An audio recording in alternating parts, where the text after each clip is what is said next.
Allez, c'est parti pour la création d'un nouveau projet. On est dans mon habituel répertoire Sandbox. Et donc, vous pouvez créer votre nouvelle application où vous le souhaitez, hein, c'est pas une obligation d'être dans Sandbox. CTRL majuscule, clic droit pour ouvrir une fenêtre PowerShell. Si vous êtes sous Linux ou Mac, hein, utilisez un terminal standard, il n'y a aucun problème pour ça. Et on va utiliser Angular CLI pour générer un nouveau projet à l'aide de la commande ng new. Et le projet, on va l'appeler hello-suite-alert. Bon, j'accepte toujours le routage, hein, même si j'ai qu'un seul component et que on routera par défaut vers ce component. CSS, si vous connaissez ça, n'hésitez pas à utiliser CSS ou LESS, il n'y a pas de problème. Moi, je vais me contenter de CSS. Et pendant que ça s'installe, n'hésitez pas à créer votre compte sur The Movie Database, c'est gratuit. Et à partir de là, vous pourrez demander une API REST. Alors pour la documentation vers l'API REST qui vous permet de requêter les films, comme on va le faire dans la deuxième partie de cette playlist, eh bien, ce qui vous intéressera le plus, hein, ce sera, je vous laisse relever cette URL, ce sera l'authentification. Hein. Quand vous allez vous inscrire, vous allez demander une clé, hein, ça arrive rapidement, enfin tout de suite, c'est sans doute un bot qui le fait pour vous. Et vous aurez qu'à ajouter votre clé à ce paramètre API key. Et ensuite, on utilisera la technique habituelle qui consistera à créer un header, on va le faire ensemble évidemment, un header authorization, ce fameux header, qui consiste ensuite simplement en valeur à mettre bearer espace votre token. Ce sera une série de chiffres et de lettres. Voilà, pour ceux qui connaissent déjà, voilà, vous avez un exemple ici. Hein.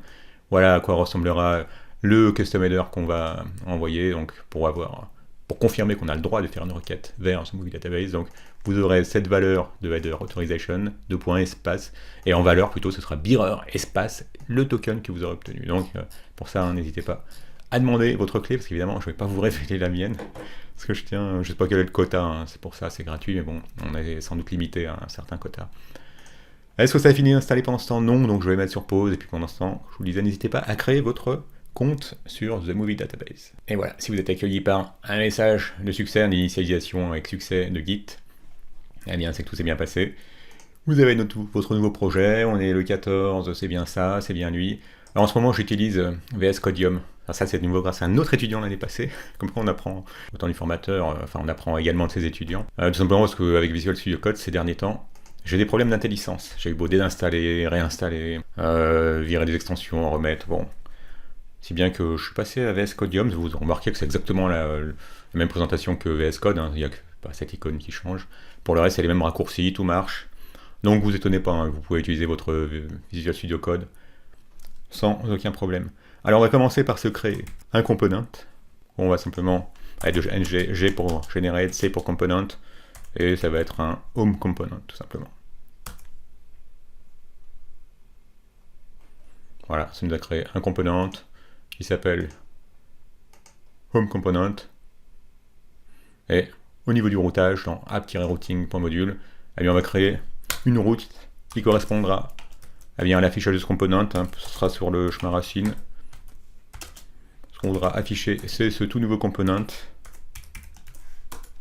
voilà, qui est importé depuis ce répertoire nouvellement créé.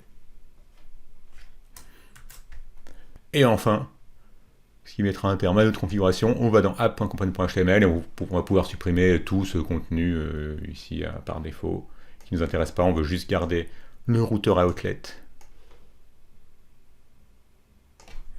Voilà, qui va nous permettre de, lorsqu'on sera sur le port localhost pour 4002, slash rien du tout, hein, du fait qu'on a une chaîne vide simplement, et bien ça nous affichera le contenu propre à ce home component. Et ce home component, pour l'instant, qu'est-ce qu'il affiche? Simplement home works. Donc si on lance plutôt notre application à l'aide de npm start, et npm start, eh bien ça nous lance simplement la commande ngserve. Eh bien on devrait voir le contenu propre à ce component qu'on a créé. Alors, on n'aurait très bien pu ne pas implémenter le routage, mais bien souvent je me retrouve à commencer par un petit POC, comme on est en train de faire, et puis après, quand je l'enrichis, j'ajoute d'autres pages finalement. Et donc j'ai l'habitude maintenant de commencer tout le temps par une application qui n'aura au départ qu'une page. Ce qui me permet après, quand j'ai besoin de pages supplémentaires, d'ajouter autant d'objets que de pages que j'ai envie d'afficher. On peut faire un petit contrôle-clic sur Localhost 4002. Voilà, et on peut voir qu'on affiche bien le contenu correspondant, qui correspond au Home Component, ce fameux Homeworks.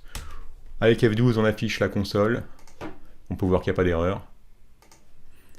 Et bien c'est bien, on est bien parti. Dès la prochaine vidéo, on va pouvoir installer SweetAlert, et plus particulièrement la version faite pour Angular.